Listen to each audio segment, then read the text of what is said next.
With the iPhone 16 Pro, the focus is on cameras and Apple Intelligence. The problem is Apple Intelligence isn't quite here yet. We can test some features in the developer beta that's currently available, but that's not necessarily the same as the experience the public will get when the update rolls out in October.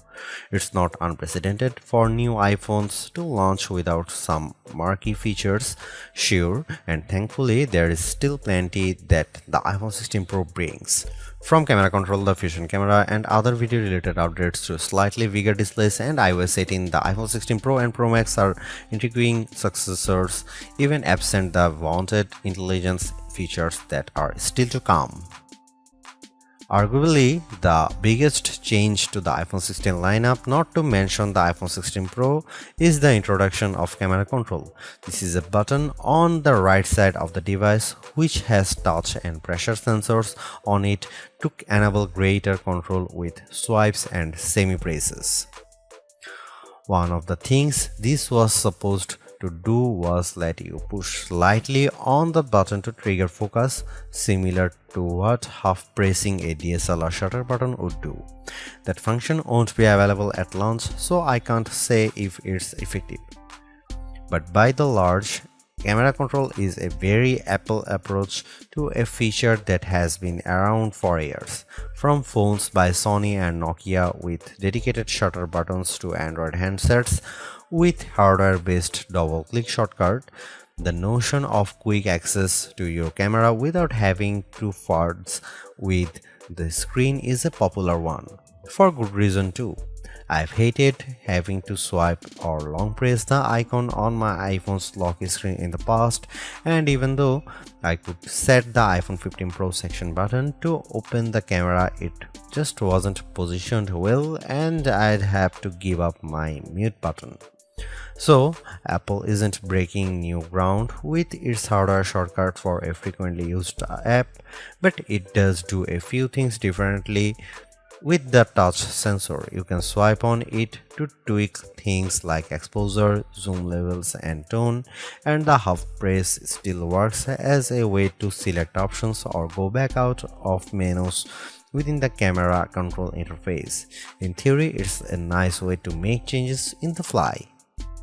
In reality, there are a few issues and they largely have to do with placement. The button sits a little further from the base of the phone than I'd like, so my fingers have to reach a bit more to press it, whether I was in landscape or portrait mode. This wasn't usually a problem when I had both hands free and could steady the iPhone with my other hand and readjust my grip. But if you are trying to take a quick shot with just one hand, the button's location can feel unintuitive. Of course, everyone has different finger lengths and ratios, so it's entirely possible that other people find this logical. It also depends on your grip. If you are cradling the bottom of the device in your palm, it's harder to maneuver.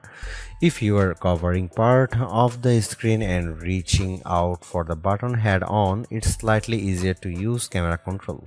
Still, even for those with the strongest claws, swiping and half pressing and double half pressing on the sensor is tricky. I was only ever really able to do that if I had my thumb holding up on the bottom edge and my middle ring and little fingers steadying the right end of the phone. Maybe this is a new camera grip I just need to relearn for this button. The awkward placement is a minor gripe compared to what I found most annoying, the button's touch sensor.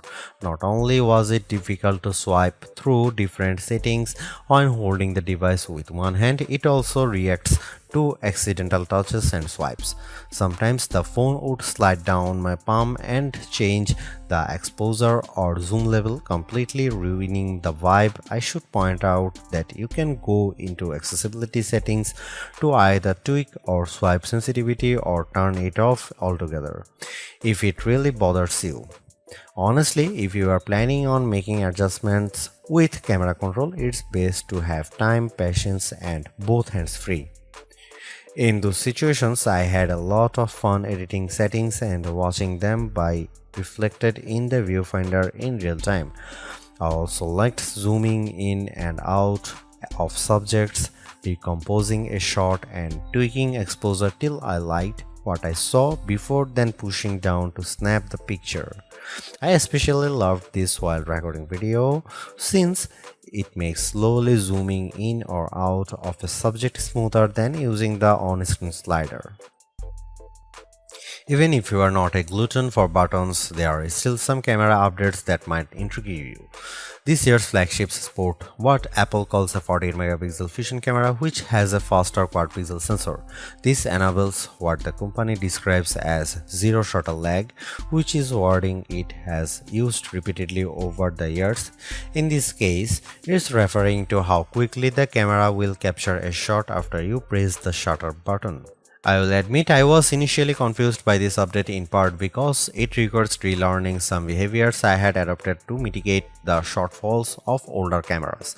Basically, the iPhone 16 Pro's cameras are now so fast that when I asked someone to throw something so I could capture it in motion to see how still the images were, my shots ended up being of the person holding the object. Our video producer and I were very confused, and it wasn't until the zero shutter lag concept was explained clearer to me that I got it. I had become used to pressing the shutter early since cameras, in my experience, would be fractions of a second slow. Apple has become so fast that it actually captured the literal moment I tapped the button instead of the split second after when the object was in mid-air. Depending on your mood, the new photographic styles can be fun or serious. Apple's tweaked the built-in camera filters to not only offer more options but give you greater control. Due to how the company has refined its processing each year, there is also an improved depth map captured when it detects a face in the scene. This, combined with a greater focus on color science around skin tone, has led to what might be my favorite new iPhone 16 feature. Whether I shot them in portrait mode or not, photos of people what I took using the iPhone 16 Pro were a dream to edit. Simply switching between the standard, natural, luminous, quiet or ethereal styles already resulted in improvements to be colors and shadows, but I could also tap on each thumbnail to access the new editing touchpad and drag a dot around. This let me more precisely tweak the hues and contrast levels, and an additional slider will let me adjust how warm the image was.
It's been about 2 months since the public beta for iOS 18 was released, and it was nice to get a taste of upcoming features like the new customizable home pages, expanded tap back reactions, and the redesigned Photos app.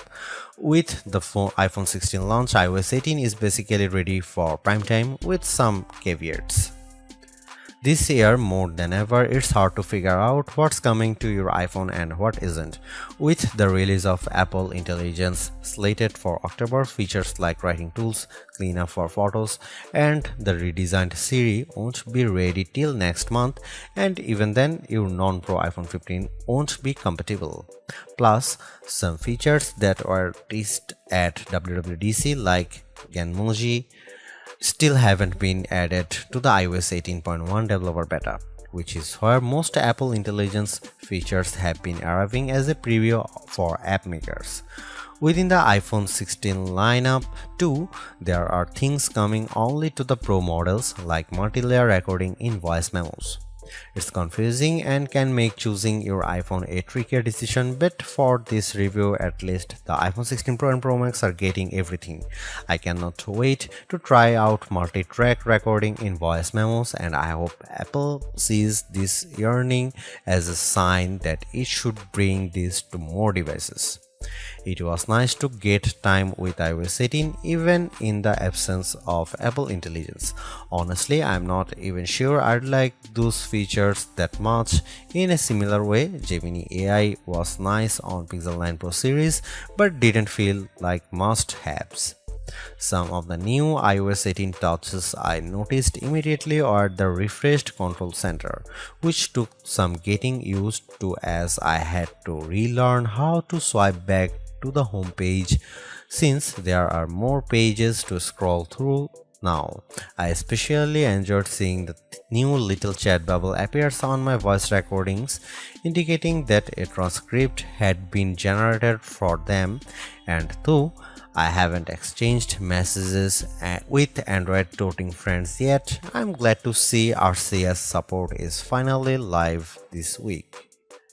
Though I was excited for the new custom routes tool in Maps, I struggle to actually create them. You can set your start and end points and have the app close the loop for you, or just tap landmarks or points on the map to get the route to basically connect the dots. Unfortunately, no matter how many times I tried to get the route to cut through a building where I knew a pedestrian walkway existed, Maps reinstated me at every turn, forcing the route to go through more established paths instead. It's not unreasonable, but certainly not the open world route creation feature I was envisioning. The best thing about iOS 18 and also some new features in the iPhone 16 lineup is the customizability. I do appreciate that if you don't like something, you can usually turn it off. With the new ability to place apps outside of a rigid grid, you can now lay your home screen out just the way you like. The redesigned Photos app lets you create and pin collections so you can more easily find the pictures most important to you. And again, I'm glad Apple is giving people the option to turn off camera control altogether or adjust its sensitivity.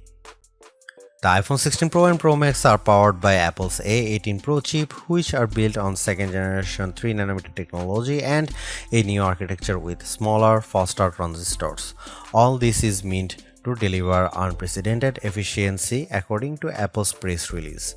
Some small software glitches aside, I have never run into slowdown on the iPhone 16 Pro, but I was certainly surprised by the smaller handset's battery life. In general, the iPhone 16 Pro would barely last a full day, which is reminiscent of the iPhone 15 Pro too. It's worth noting that before this review I was primarily using an iPhone 15 Pro Max as my daily driver, which usually gets through a day and a half with no problem, so the drop in endurance is even more pronounced for me. Most days, I'd pick up the iPhone 16 Pro at about 9 am and would get to about 9 pm before getting low battery alerts. If I started the day a bit later, closer to 11 am, for instance, I got to 1 am before the iPhone 16 Pro ran completely dry. On Sunday, I unplugged the iPhone at about 9:30 am and was shocked on the train home to get a warning that remaining power was at just 20%. It was only 6:50 pm. And the night had barely just started. You'll significantly better battery life on the iPhone 16 Pro Max, which delivers the same almost 2-day runtime as its predecessor. And sure, a phone with a smaller battery not lasting as long makes mathematical sense, but considering the Pixel 9 Pro is a comparably sized handset and manages to last about 2 days, there's no excuse for the iPhone 16 Pro to conk out before the night is up.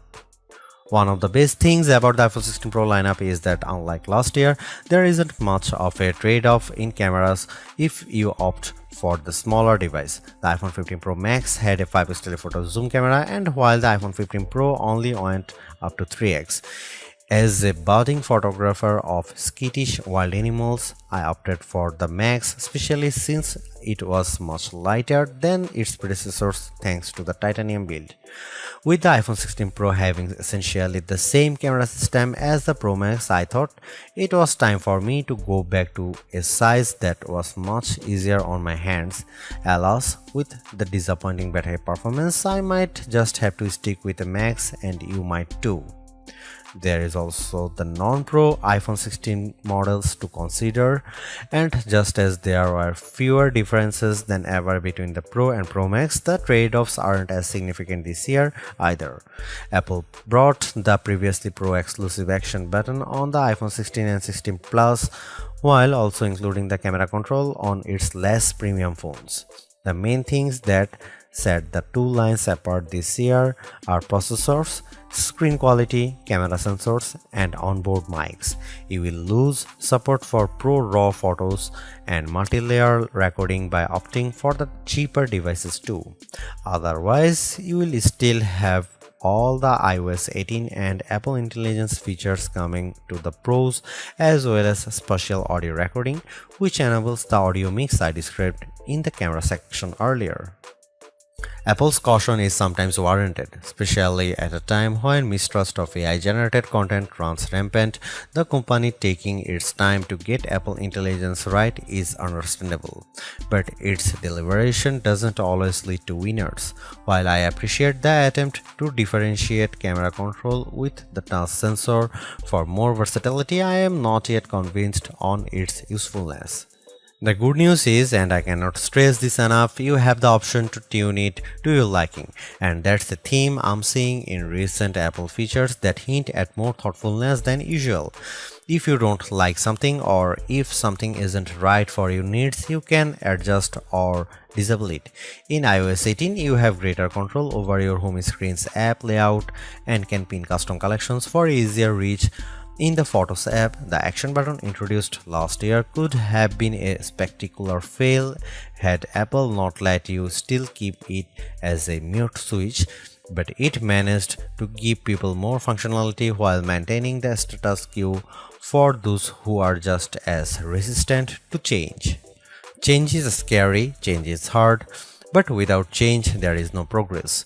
Apple's cautious approach is a tricky balancing act that's evident on the iPhone 16 Pro. Some new features like audio mix and custom routes in maps delivers mixed results, otherwise like photography styles are hits. Then there are the basic ingredients like good battery life and durable, attractive designs that Apple cannot neglect. The iPhone 16 Pro's subpar battery life holds it back from beating the competition, which is stiffer than ever this year, especially from Google. Luckily for Apple, most people who have iPhones are going to stick with iPhones. It's just easier. For those already sucked into the ecosystem, the iPhone 16 Pro are worth the upgrade from a model that's at least 2 years old. If you already have an iPhone 15 Pro, for the sake of our planet and your wallet, you might prefer to hold off on upgrading, especially since this year's devices aren't that much different.